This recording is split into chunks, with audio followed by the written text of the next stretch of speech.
Olá, eu sou Hermínio Portes.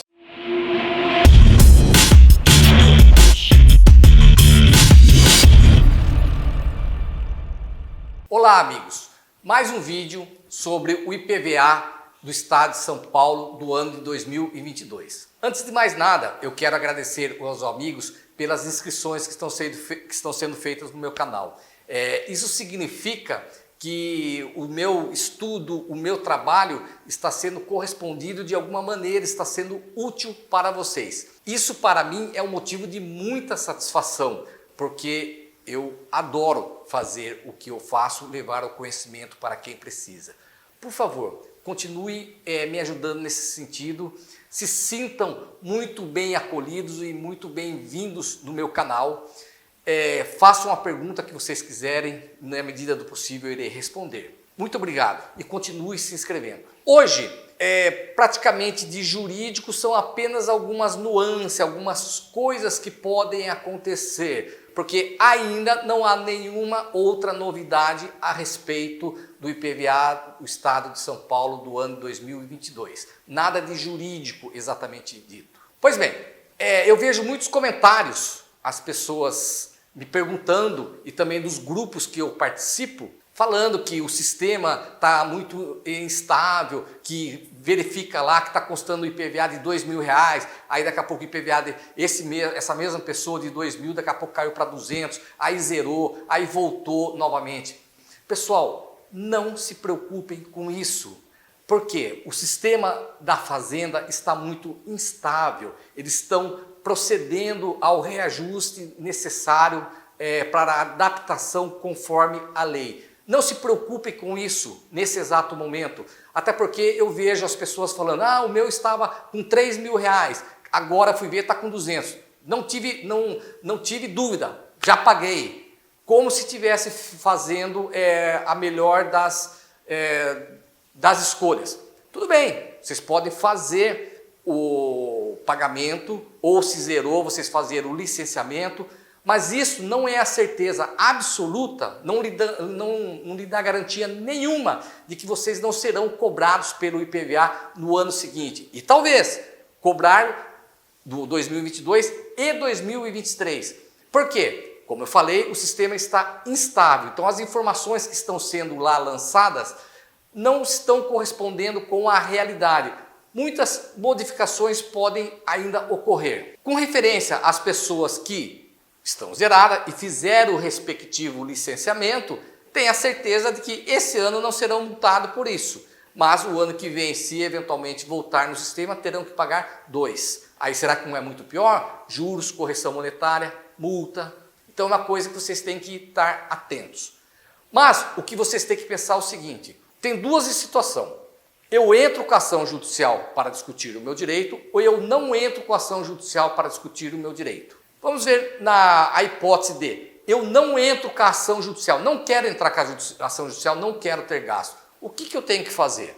Bom, primeira coisa, até o dia 31 de julho de 2022, vocês têm que fazer o novo requerimento conforme está constando na portaria SFP 05 do secretário da Fazenda do Estado de São Paulo, instruindo com aquele laudo que deve ser feito no IMESC.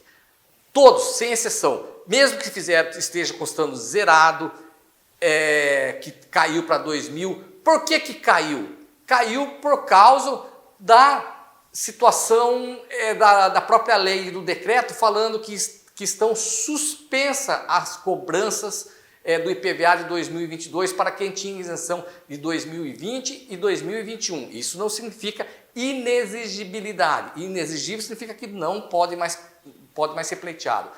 A cobrança está apenas suspensa até uma análise posterior, ou seja, até a realização de novos pedidos para a Secretaria da Fazenda e poder analisar. Então não é porque está constando zerado lá agora que vocês não terão que fazer o requerimento, terão que fazer sim, senão vocês perderão a isenção. Isso para o caso das pessoas que não ajuizaram a ação. Mas isso traz consequência muito grave. Por quê?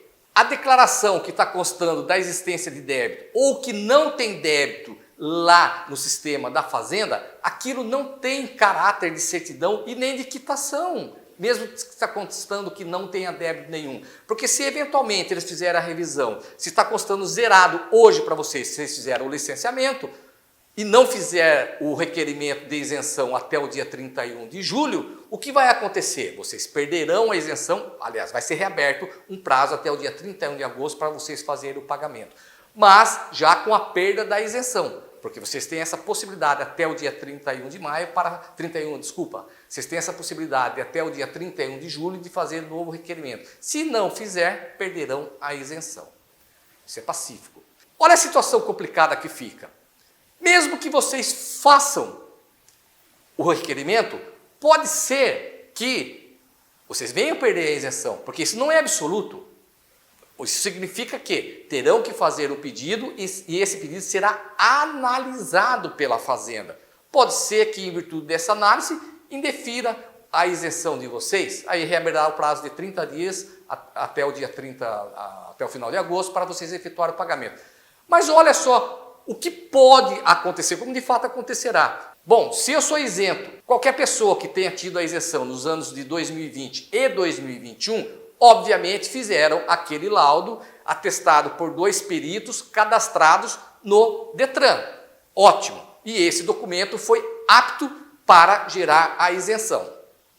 Mas, vamos imaginar que vocês vão fazer o laudo agora no IMESC e o IMESC fala que vocês não são deficientes, que vocês não precisam ter essa isenção. Isso significa que ou aquele laudo que foi feito naquela data anterior, 2020 ou 2021, está errado, ou o presente, ou feito agora no IMESC, porque é impossível, eles serão incompatíveis. Tendo essa incompatibilidade, um está errado. E se o errado for o que vocês fizeram anteriormente? Então isso significa que, em tese, os peritos atestaram falso. Então é um documento falso que eles fizeram. Então eles poderiam responder criminalmente por isso e também ser submetido ao CRM, porque fizeram uma declaração falsa. E vocês que pegaram esse documento e se utilizaram para ter a isenção, teriam usado também o documento falso para a obtenção da isenção? Isso significa que é um outro crime. Os peritos teriam supostamente praticado o crime porque fizeram um laudo falso. E vocês também supostamente teriam praticado um crime porque usaram um documento falso para obter uma isenção. E aí, será que o Estado também poderá cobrar os IPVAs que você for isento? Ora, se aquele laudo era falso, se não constatou que o atual vocês não têm o direito, então o anterior seria falso. Olha a situação que fica como estritamente complicado. Então não é tão simples assim se formalizar por intermédio de um simples requerimento pedindo nova isenção. Existem muitos direitos que poderão ser violados por aí. Então tem que ter muito cuidado com referência a isso. Mas também não é para os amigos ficarem preocupados sobre isso. Eu estou falando que, eventualmente, as nuances, as consequências de um atual laudo falando que vocês não têm direito, o que poderia advir. Não que necessariamente vá acontecer. Mas são fatos reais. Dentro do ponto de vista jurídico, é perfeitamente possível.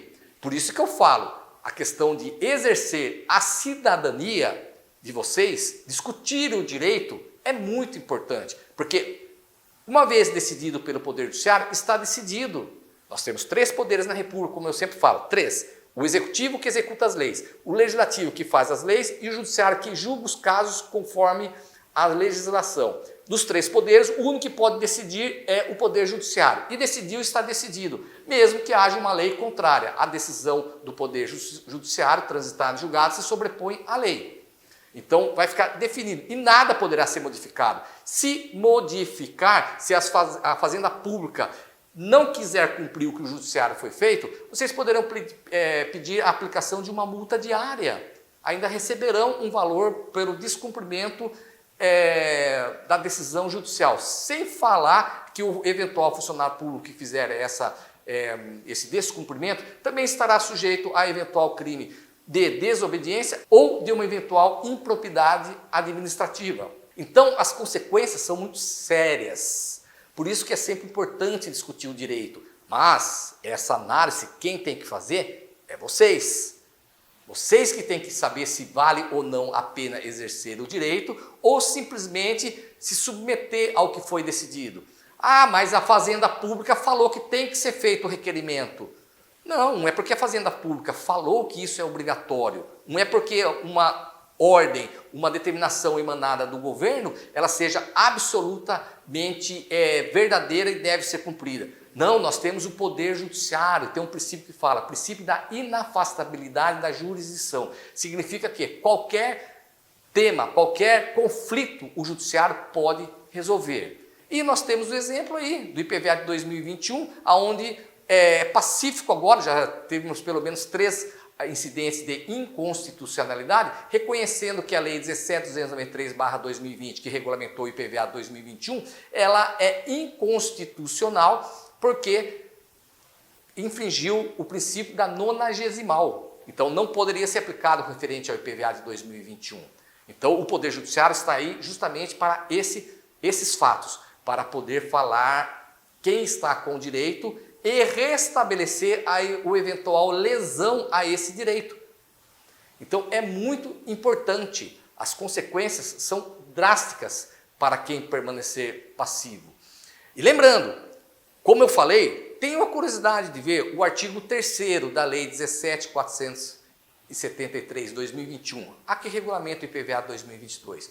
Ela é clara no sentido de falar que estão suspensas não exatamente que estão isentos do pagamento do IPVA de 2022 as pessoas que tinham isenção do ano 2020 e 2021, que se houver alguma dúvida por parte da Fazenda do Estado, de acordo com os dados que ela possui, se forem insuficientes, a pessoa que teve a isenção será notificada para apresentar novos documentos. Então, a lei obriga, princípio da legalidade, ninguém é obrigado a fazer ou deixar de fazer algo, senão em virtude de lei. Agora, o que impôs a obrigação, que determinou que todos façam um novo laudo, foi uma resolução assinada por um secretário, por um funcionário que foi nomeado, uma pessoa de confiança que foi nomeada pelo governador do estado. Nem eleito foi. Então isso não tem poder de lei. A resolução não pode sobrepor a lei, ela está muito aquém. A lei sempre prevalecerá. Então este é o ponto principal, a questão do exercício regular de direito por parte de vocês. Lembre-se, o direito que vocês possuem hoje foi duramente conquistado e há muitos anos vem se batalhando para nesse sentido. Talvez vocês achem que simplesmente isso aí não é nada.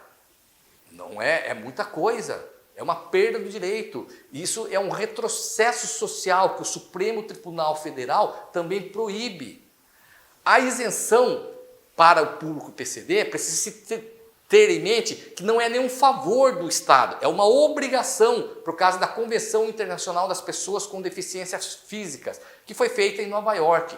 O Brasil tinha ou não a opção de aderir. Resolveu aderir, introduziu aquele tratado internacional mediante um decreto federal. Então passou a ter obrigação legal. Então por que não se tira o IPVA? Por que não se tira a isenção? Seria muito simples. Se fosse qualquer outra isenção, está isento do ICMS os taxistas, como é o caso que existe. Se ele fizer uma lei que está extinto, não existe nenhuma provisão legal, nenhum tratado internacional com força de emenda constitucional. Então é elevado a nível constitucional o direito das pessoas com deficiência física.